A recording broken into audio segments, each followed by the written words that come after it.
నమస్తే Balagam TV morning న్యూస్కి స్వాగతం. నేను మీ శ్రవంతి. ప్రతి సోమవారము మన రాజన్న సిరిసిల్ల జిల్లా కలెక్టరేట్లో ప్రజావాణి నిర్వహిస్తుంటారు. ఆ కార్యక్రమానికి మన రాజన్న సిరిసిల్ల జిల్లా చుట్టుపక్కల ఉన్నటువంటి వారు చాలా రకాల సమస్యలతో కలెక్టర్ గారికి వాళ్ళ వినతి పత్రం అందజేస్తారు. సో అందులో ఎన్ని సమస్యలు పరిష్కారం అయ్యాయి, దానికోసం యంత్రాంగం ఎలాంటి చర్యలు తీసుకుంటుంది అనేది కూడా ఇప్పటివరకు ఒక క్లారిటీ కూడా లేదు. ఒకసారి ఆ వార్త ఈరోజు మన పేపర్లో వచ్చింది. ఒకసారి ఆ వార్త ఏంటో చూద్దాం. ప్రజల మొర వినరా? ప్రజావాణి ఆధునీకరించిన అందని పరిష్కారం. మే 4 నుంచి సరికొత్త రూపం. 30 రోజులు దాటిన పట్టని తీరు. వెబ్సైట్లో కానారాని యాక్షన్ టేకెన్ రిపోర్ట్.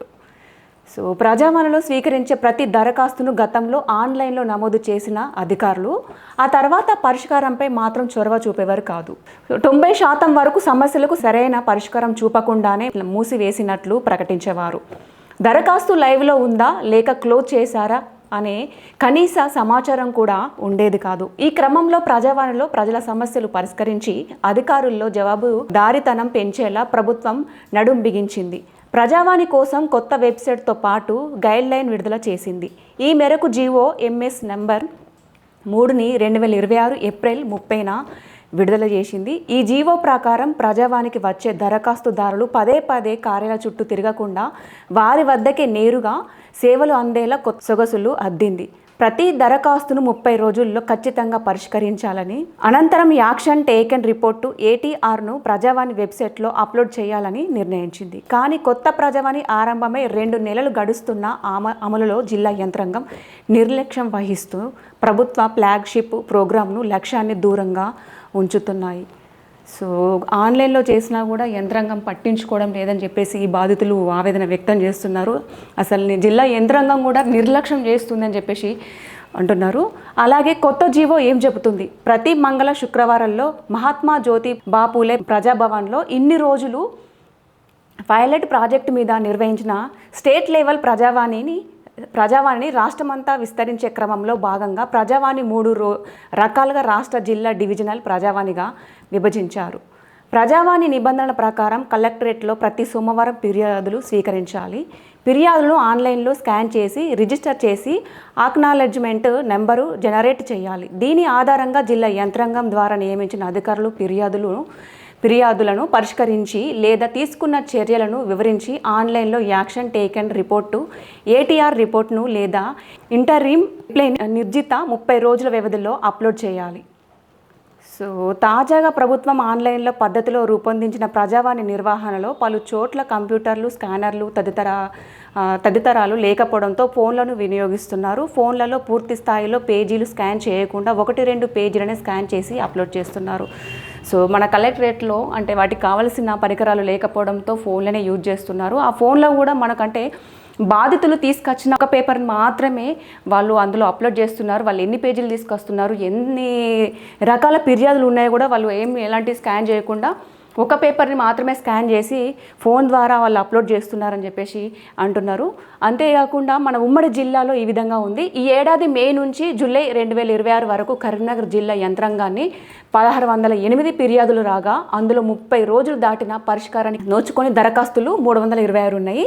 అలాగే జగిత్యాల జిల్లాలో 307 ఫిర్యాదులు రాగా అందులో 69 దరఖాస్తులు 30 రోజులు దాటిన పరిష్కారానికి నోచుకోలేదు. మరి ఏం చేస్తున్నారు అక్కడ ఉన్నటువంటి అధికారులు, జిల్లా కలెక్టర్లు?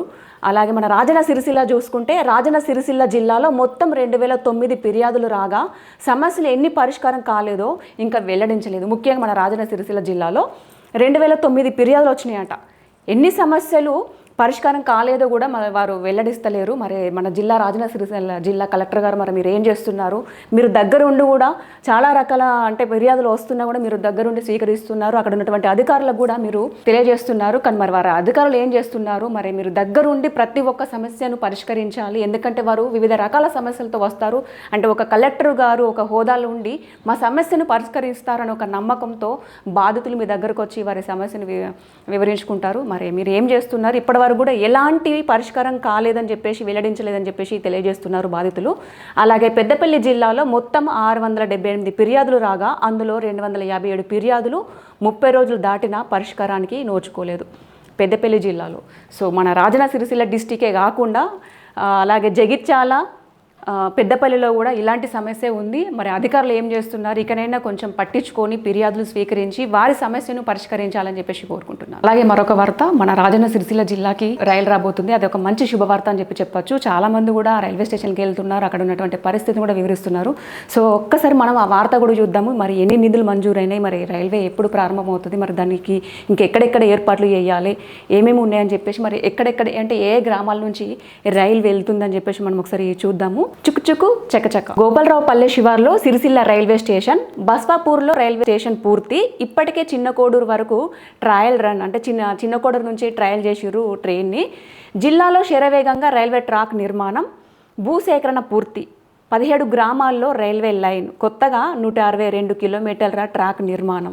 జిల్లా రైల్వే లైన్ స్వరూపం, రైలు మార్గం మనోహరాబాద్ మేడ్చల్ జిల్లా, అలాగే కొత్తపల్లి కరీంనగర్ జిల్లా. దూరం 162 కిలోమీటర్లు. అంచనా వ్యయం 1162 కోట్లు. నిధులు కేటాయింపు అంటే మనకు రైల్వే స్టేషన్కి ఎన్ని నిధులు అనేది 350 కోట్లు. గత బడ్జెట్లో కేటాయింపులు 165 కోట్లు. ఇప్పటికే పూర్తయిన రైల్వే మార్గం మనోహరాబాద్ సిద్దిపేట పూర్తి చేయాల్సిన రైల్వే మార్గం. సో మనోహరాబాద్ నుంచి సిద్దిపేటకి ఇంకా పూర్తి కాలేదంట, పూర్తి చేయాల్సిందని చెప్పేసి అధికారులు అంటున్నారు. సో గోపాలరావుపల్లెలో నిర్మాణంలో ఉన్న రైల్వే స్టేషన్, మన రాజన్న సిరిసిల్ల జిల్లా గోపాలరావుపేట. ఇది ఇప్పుడే ఇంకా పూర్తి కాలేదు, రైల్వే స్టేషన్ కడుతున్నారు. సిరిసిల్ల జిల్లా ప్రజల చిరకాల వాంఛ త్వరలోనే నెరవేరబోతుంది. ఏళ్లుగా ఎదురు చూస్తున్న రైలు కూత మరికొద్ది రోజుల్లోనే జిల్లాలో వినిపించనుంది. ఇప్పటికే సిరిసిల్ల రైల్వే స్టేషన్ పనులు తంగల్పల్లి మండలం గోపాలరావుపల్లె శివార్లో సాగుతున్నాయి. గతేడాది సిద్దిపేట జిల్లాలో ట్రయల్ రన్ పూర్తయిన విషయం తెలిసిందే. నర్సాపూర్ రైల్వే స్టేషన్ నుంచి మందపల్లి, పెద్ద కోడూరు, చిన్న కోడూరు, మాచాపూర్ మీదుగా రైలు ట్రయల్ రన్ జరిగింది. జిల్లాలో సాగుతున్న రైల్వే లైన్ నిర్మాణంపై ప్రత్యేక కథనం ఇది. అలాగే 350 కోట్లతో ఈ రైల్వే ట్రాక్ అంటే రైల్వే స్టేషన్ని నిర్మిస్తున్నారు. కేంద్ర ప్రభుత్వం రైల్వే లైన్ నిర్మాణానికి బడ్జెట్లో 350 కోట్లు కేటాయించడంతో పనులు పట్టాలెక్కాయి. తంగల్పల్లి మండల పరిధిలోని గ్రామాల్లో రైల్వే లైన్ పనులు శరవేగంగా కొనసాగుతున్నాయి. మనోహరాబాద్ కొత్తపల్లి రైలు మార్గం ఇప్పటికే సిద్దిపేట జిల్లా పరిధిలో పూర్తయింది. రైలు సిద్దిపేట వరకు నడుస్తుంది. అక్కడి నుంచి సిరిసిల్ల వైపు ట్రయల్ రన్ చేయనున్నారు. కార్మిక క్షేత్రం సిరిసిల్ల, ధార్మిక క్షేత్రం వెమ్లవాడ పట్టణాలను కలుపుతూ కరీంనగర్ శివార్లోని కొత్తపల్లి వరకు రైలు మార్గం నిర్మాణం పూర్తి కావాల్సింది. సో మన రాజన్న సిరిసిల్ల జిల్లా అలాగే వెమ్లవాడ దక్షిణ కాశీగా పేరుగాంచిన వెమ్లవాడ కూడా ఈ రైలు అక్కడ వరకు వెళ్తుందని చెప్పేసి అధికారులు తెలియజేస్తున్నారు. అలాగే గోపాలరావుపల్లె శివార్లో సిరిసిల్ల రైల్వే స్టేషన్, మన రాజన్న సిరిసిల్ల జిల్లా పక్కకే గోపాలరావుపల్లె ఉంటుంది. అక్కడ మన రైల్వే స్టేషన్ అయితే ఏర్పాటు చేశారు. తంగల్పల్లి మండలం జిల్లాల నుంచి సిరిసిల్ల, వెమ్లవాడ, బోయినపల్లి మండలాల మీదుగా కరీంనగర్ శివార్లోని కొత్తపల్లి వరకు రైల్వే లైన్ 74 కిలోమీటర్ల మేరకు నిర్మించాల్సి ఉంది. సిరిసిల్ల శివార్లోని బైపాస్ రోడ్డు వెంట సమాంతరంగా రైల్వే లైన్ను ప్రతిపాదించారు. ఈ రూట్తో విలువైన భూములు కోల్పోవడంతో పాటు రైల్వే లైన్కు అవతలి వైపు ఉన్న భూములకు రవాణా కష్టాలు తప్పవని భావించి రూటు మార్చారు. తంగలపల్లి మండలం గోపాలరావుపల్లె శివారులో సిరిసిల్ల రైల్వే స్టేషన్ను ఆధునిక హంగులతో నిర్మిస్తున్నారు. మానేరు వాగు మీదుగా రైల్వే బ్రిడ్జి పనులు సాగుతున్నాయి. వెమ్లవాడ అర్బన్ మండలం నాంపల్లి మీదుగా వెమ్లవాడ వరకు రైల్వే లైన్ కొనసాగుతుంది. అక్కడి నుంచి కరీంనగర్ శివారులోని కొత్తపల్లి వరకు రైల్వే లైన్ వేయాల్సి ఉంది. 2016లో ప్రధాని మోడీ శంకుస్థాపన అయితే చేశారు ఈ రైల్వే లైన్కి. ఈ రైల్వే లైన్కు 2016 ఆగస్టు 7న మన ప్రధాని నరేంద్ర మోడీ గారు శంకుస్థాపన చేశారు. రైల్వే లైన్కు అయ్యే ఖర్చుతో 33% అలాగే 100% భూసేకరణ బాధ్యత రాష్ట్ర ప్రభుత్వానిదే. రైల్వే మార్గం కోసం కేంద్రం విధించిన అన్ని ఆంక్షలను అంగీకరించి కొత్త రైలు మార్గాన్ని సాధించారు.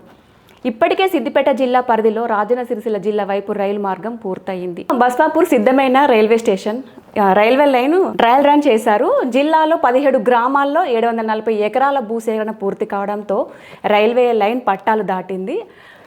ఆండల్ టన్నెల్ నిర్మాణాలు సాగుతున్నాయి. బస్వాపూర్ వద్ద రైల్వే స్టేషన్ బుకింగ్ కౌంటర్ భవనం పూర్తయింది. గోపాలరావుపల్లె సిరిసిల్ల రైల్వే స్టేషన్ పనులు కొనసాగుతున్నాయి. ఇది బస్వాపూర్లో మన రైల్వే స్టేషను పూర్తయినట్టే. ఇంకా త్వరలోనే మన రైల్వే లైన్ వెమ్లవాడ వరకు కూడా, హైదరాబాద్ నుంచి వెమ్లవాడ వరకు కూడా వస్తుంది. సో ఇదైతే మంచి శుభవార్త. కానీ ఇంకా కొన్ని చోట్ల అయితే పనులు కావాల్సి ఉంది. ముఖ్యంగా కార్మిక ధార్మిక క్షేత్రాల అభివృద్ధి, రోడ్డు మార్గం తప్ప మరో రవాణా లేని వసతి లేని సిరిసిల్ల వెమ్లవాడ పట్టణాలకు రైలు మార్గం బహుముఖ ప్రయోజనాలను అందించనుంది. భక్తులు నేరుగా వెములవాడకు చేరుకునేందుకు రైలు మార్గం ఉపయోగపడుతుంది. వస్త్ర వ్యాపారాన్ని విస్తరించేందుకు సిరిసిల్ల ప్రజలకు ఒక అవకాశం కల్పిస్తుంది.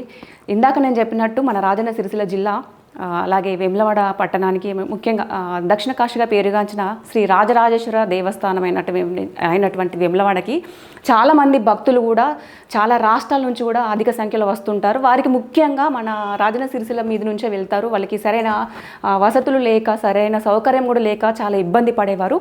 కానీ వారికైతే ఇది ఒక రైల్వే లైన్ అనేది ఒక మంచి శుభవార్త అని చెప్పొచ్చు. ఇది త్వరలో ప్రారంభం కాబోతుంది. అంతేకాకుండా ఇది ఇంకా మన సిరిసిల్ల అనగానే వస్త్ర వ్యాపారానికి ఒక మంచి పేరు. వస్త్రాన్ని అంటే వస్త్ర వ్యాపారాన్ని విస్తరించేందుకు కూడా ఇది ఒక మంచి ఉపయోగం అని చెప్పొచ్చు. అలాగే పాలకులు నిధులు సాధిస్తేనే కరీంనగర్ ఎంపీగా కేంద్ర హోంశాఖ సహాయ మంత్రి బండి సంజయ్ కుమార్, వేములవాడ ఎమ్మెల్యే ప్రభుత్వ విప్ ఆది శ్రీనివాసులు రైల్వే లైన్ కోసం అవసరమైన నిధులను సాధించాల్సి ఉంది. పూర్తి స్థాయి నిధులు సమకూరితేనే రైలు సిరిసిల్ల వేములవాడ ప్రాంతాల మీదుగా కరీంనగర్ వరకు పరుగులు పెడుతుంది.